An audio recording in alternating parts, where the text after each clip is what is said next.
Hi and welcome to Honest Discourse. There is little doubt that Rishikesh Mukherjee is one of the greatest authors Indian cinema has ever produced. Be it the light-hearted Bawarchi with a social message that is as relevant to our times as it was 50 years ago when it hit the silver screen, or the hugely controversial but bold and unflinching family drama Satyakam. Rishikesh Mukherjee could not only tickle us but also shock us into a silence that invariably precedes deeper introspection. He would find the pride of the place when we undertake our author series. But before that, here is a small glimpse into his world, which is as replete with humor as it is rich in content and craft. And like all great artists, he too had his idiosyncrasies. Here is one. Mukherjee was known for keeping the meat of his scripts a secret even from his lead stars. Be it yesteryear superstar Rajesh Khanna or the heartthrob Dharmendra, all had to toe this line.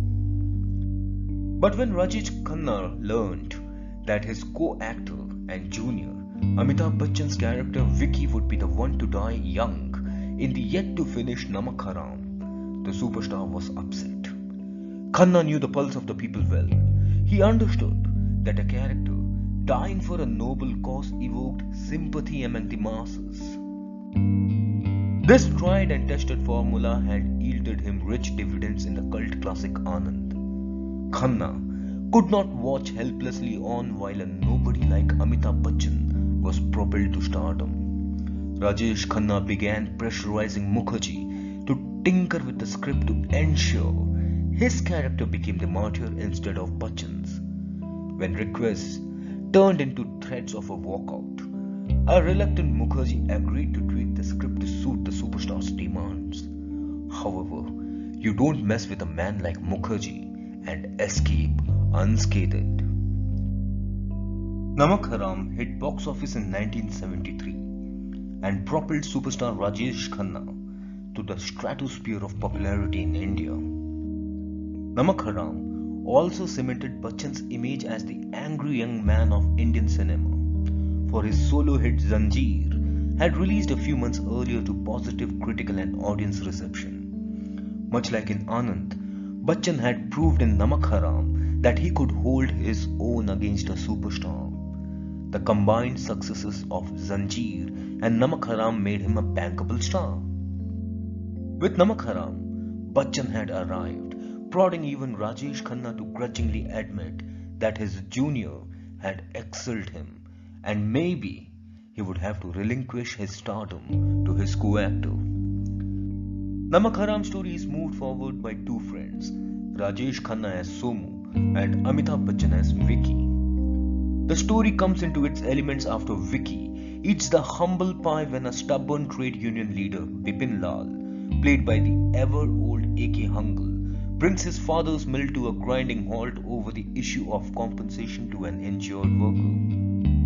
The insult is Vicky's entry into the world of pain, from which he had been hitherto protected by his father's money and clout.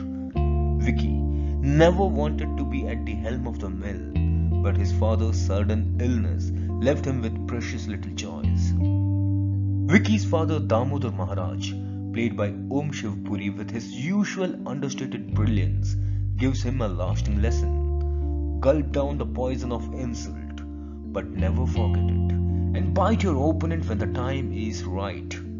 It was a scene that sent shivers down my spine. The only other scene of such venomous vehemence that I can recall is from another film starring Bachchan, titled Main Azad Hoon. The 1989 released Main Azad Hoon is an underachieving film filled with great performances. Veteran actor Manohar Singh as the antagonist delivers a lengthy dialogue that soon transforms into a soliloquy, during the course of which his face contorts to manifest malice, greed and contempt for humanity. In that one scene, Manohar Singh managed to encapsulate Lord Acton's most quoted remark that power tends to corrupt, and absolute power corrupts absolutely. Great men are almost always bad men. If you hunger for strong performances, Main Azad Hoon is a must watch. But it is also touted as the most disastrous cinema for Bachchan in the 1980s. Cut to Namak Haram. After the humiliation at the hands of Hangal, Vicky visits Somu with tear-filled eyes and narrates what had happened. Unable to watch his friend's agony, Somu hatches a plot which would see Somu entering Vicky's company as Chanda, who would go on to win the trust of other workers by backing small victories at the expense of Bipin Lal. Chanda then competes with Bipin Lal for the position of labor union leader and wins. This is where Chanda's transformation begins. Just after Chanda's victory, Mukherjee, in a montage of newspaper headline clippings, highlights the plight of those leading a hand-to-mouth existence in the India of the 1970s. The inflation and the income divide, the poverty and the concentration of wealth in the hands of a few churn Chanda's heart. His tour of the hovels of the workers makes the transformation complete. I could find resonance to this transformation in the great literary marvel Lust for Life written by Irving Stone. If it was painter Vincent van Gogh that was affected by the poor and the squalid conditions of the working masses in the novel, here a poet-singer Somu undergoes a metamorphosis from a happy-go-lucky middle-class youth into the torchbearer of the poor. When an elated Vicky tells his father that he has exacted revenge on Hangal, Om Shivpuri presages a predicament that drives the cinema to its tragic end. Puri's assessment of the middle class as a dangerous stratum of the society finds resonance even today. Puri says Somu belongs to that segment of the society which is neither beggar nor wealthy. Vicky is told that his friend's middle class credentials make him ripe for becoming a traitor or a loyalist, depending on which side of the balance his conscience tilts, unlike the rich, who seldom have to undergo such journeyings. A transformed Chanda wants Vicky to make certain concessions to his workers. Chanda details the travails of the mill workers and exhorts Vicky to find a replacement for him, as he cannot play the infiltrator any longer. While Vicky cannot understand his friend's dilemma, Chanda is caught in a whirlpool of emotions. As Vicky pours a drink from an imported bottle of scotch for Chanda, he asks what a peg of the whiskey costs. When Vicky takes a wild guess, Chanda leaves without drinking, as the cost of one peg was more than what a worker at Vicky's mill earned in a month. Vicky appeals to his father to cut some slack for the workers, but uses certain phrases from Somu's lexicon that cement Puri's fear that his son is in bad company. In this class war, Puri does not want Chanda to bridge the gap between the rich and the poor at the expense of his son. Soon, Puri blows Chanda's cover in front of the workers. This is a must-watch scene, as the likelihood of your ever having watched a scene of such deviousness draped in fatherly love before is scarce. Such was the overpowering impact of Puri's performance that this scene found the pride of place in many cinemas across languages, most notably in the Malayalam classic Advaitam starring Mohanlal. Meanwhile, the angry and the betrayed workers attack and mercilessly beat up Chanda, who is saved by Bipin Lal. When Vicky comes to know of the incident, he reaches the workers' colony, demanding those that had beaten up his friend confront him. He tries to force Somu to leave the workers and return with him, but Somu refuses, causing a rift between them. However, Puri has another trick up his sleeve. He sacks Chanda and Bipin Lal, leading to a strike. Meanwhile, news of an impending war reaches Puri, who now wants to end the strike because for him, war means money. Beating a tactical retreat, Puri reinstates Chanda, but tells his henchmen to bump him off. One of Puri's henchmen tells Vicky Vicky about the plot to kill Chandar. However, by the time Vicky reaches the spot, Chandar is mowed down by a lorry. Vicky owns up to the crime to punish his father, who shortly dies. Inspired by the 1964 classic cinema Beckett, starring Peter O'Toole and Richard Burton, Mukherjee tailored the script to suit the Indian milieu. Beckett had a similar plot. King Henry II, played by Peter O'Toole, and Thomas Becket, portrayed by Richard Burton, are close friends. Henry wants to gain greater control over the church, which is interfering in temporal matters.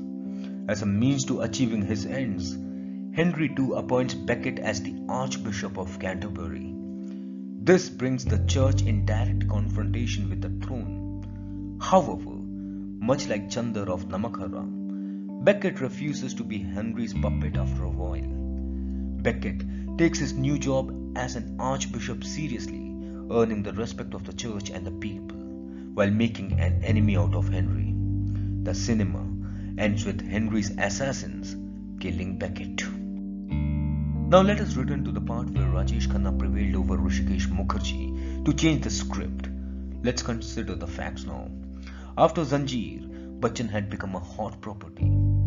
This brewed insecurity in Khanna's mind, prompting him to demand a change in script. He could not digest the fact that someone he had petulantly called manhoos or inauspicious could challenge his stardom.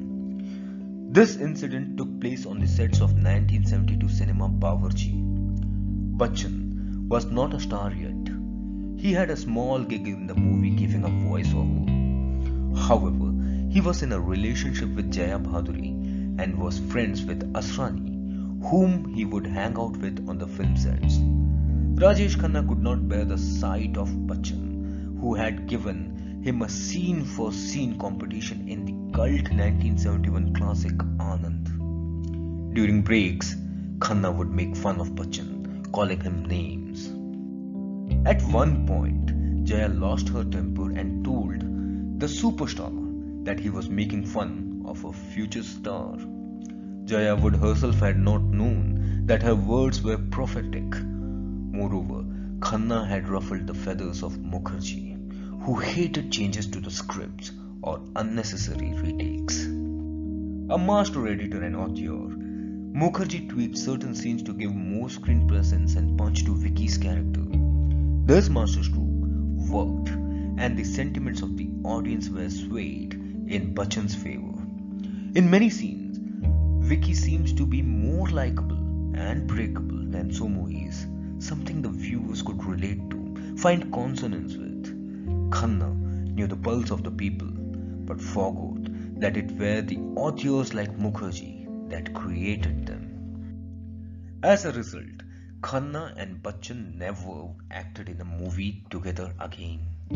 While Bachchan remained in the good books of Mukherjee and worked with him in 5 more cinemas, Khanna acted only in 1. That's all for today, folks. Hope you liked the video, and until we meet again, thank you.